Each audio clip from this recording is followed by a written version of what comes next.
So we've just seen Daughters of the Dust, and my first question is, where did you shoot it? We shot on 5 different sea islands off the coast of South Carolina and Georgia, including Hunting Island, Daughter Island, Ladies Island, basically in South Carolina and Georgia, but coastal. And what was the experience like shooting there? It was brutal. It was really brutal, and the weather would change just at the drop of a hat. You know, we would have squalls or windstorms or rainstorms. So I tried to incorporate that into the story. I had it in my pocket, these little scenes that I would shoot if there was a sudden squall or a windstorm. And it kind of worked out. I got that tip from, I think I read in a book, filmmaking book by Jonathan Sayles. He talked about always have these emergency scenes that you could do when things go wrong, and that's what we did. One of the things I loved about the film was it just seemed the camaraderie of everyone.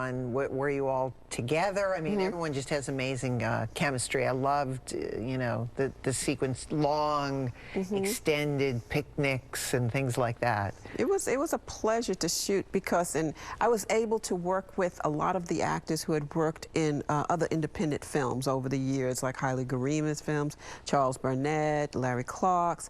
We brought them all together, and so there was East Coast and West Coast actors and filmmakers working on that set, and we just went down to the Sea Islands and just, you know, plugged it out. Another thing I loved about the film is that you were talking about an important subject, but it never felt preachy. And sometimes when we get into these films that are about an important subject, everybody starts acting in a very important way. And I thought this was a great sense of naturalism. Well, thank you. One of the reasons I wanted to make this film, I was very highly inspired by Kathleen Collins, by her film Losing Ground, and also the Cruz Brothers and Mrs. Malloy that came out prior to Losing Ground.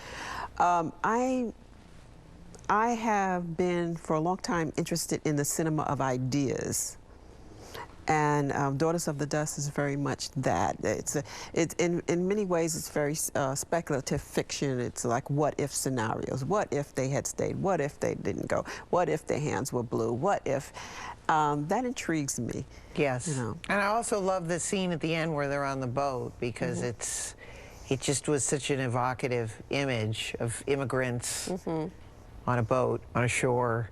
Right, those that stay and those that come, kind of playing with those ideas. That's just really going to stay with me.